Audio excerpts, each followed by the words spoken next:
सभी लोगों को पता है कि फलेरिया का कार्यक्रम स्टार्ट हो चुका है और इसे स्टार्ट हुए 3 दिन हो चुका है, यानी कि आज फलेरिया का तीसरा दिन है। फिर भी बहुत आशा दीदी को या सुपरवाइज़र दीदी को और भी लोगों को ये नहीं पता है कि दीवार मार्किंग कैसे किया जाता है। और कुछ लोगों को पता भी है, कुछ लोगों को नहीं भी पता है। तो सबको एक समान मानते हुए आइए हम लोग देखते हैं कि फलेरिया में दीवार मार्किंग कैसे किया जाता है। तो सबसे पहले हम लोग टीम नंबर लिखेंगे।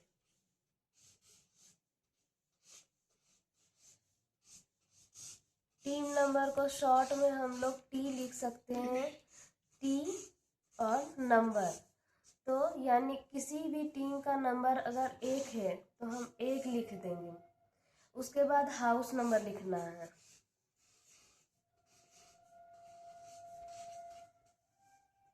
हाउस नंबर को शॉर्ट में एच नॉट लिखना है। अगर किसी भी हाउस का नंबर अगर 5 है तो 5 लिख देंगे। और जैसा कि फलेरिया का कार्यक्रम चल रहा है तो F लिखेंगे। उसके बाद अगर एक यानी कि हाउस नंबर 5 में हम विजिट किए और उसमें 10 लोग हैं, 10 में से अगर सभी लोगों ने दवाई खा ली तो हम 10 लिख लेंगे। यानी कि इसका मतलब है कि इस घर में सभी लोगों ने दवाई खा ली। अगर इसके अगले घर में गए F लिखिए, अगर उस घर में 10 लोग हैं और 6 लोगों ने दवाई खाई, बाकी के 4 बचे हुए लोगों ने दवाई नहीं खाई, जिस भी रीजन से हो सके, तो उन 4 लोगों के लिए X लिख करके जो 4 लोग नहीं खाए उसको ऊपर में लिख देंगे और 10 को नीचे लिख देंगे। यानी कि 10 लोग थे तो उसमें से 6 खा लिए और 4 नहीं खाए, तो 4 नहीं खाने वाले के लिए X लिख करके 4/10 लिख देंगे।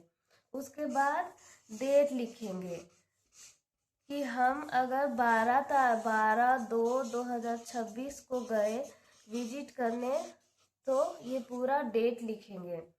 उसके बाद अगर हमारा 4 लोग दवाई नहीं खाए हैं तो उसके 7वें दिन हमें उस घर में जाना है, यानी कि इसमें RV लिख देंगे। RV का मतलब होता है रिविजिट करना। तो इसमें इस घर में इसका यह मतलब है कि इस घर में हमें पुनः वापस जाना है। इतना लिखने के बाद अगर तीर का निशान बनाएंगे, तीर का निशान हमें ये बताता है कि अगर हम हाउस नंबर 5 में गए तो हाउस नंबर अगर 6 में जाना है हमें तो किस दिशा में जाना है। तीर यही निर्देश करती है कि हमें अगर इस दिशा में तीर का निशान बना है तो इसका मतलब है कि अगला घर इस दिशा में हो। अगर यही तीर का निशान इस तरफ हो जाए तो इसका मतलब ये है कि 5 के बाद 6ठा घर पीछे के तरफ है। इससे हम यही समझते हैं कि इस प्रकार से अगर विजिट और दीवार मार्किंग किया जाए तो पूरी तरह से ये क्रिया सफल हो जाएगी।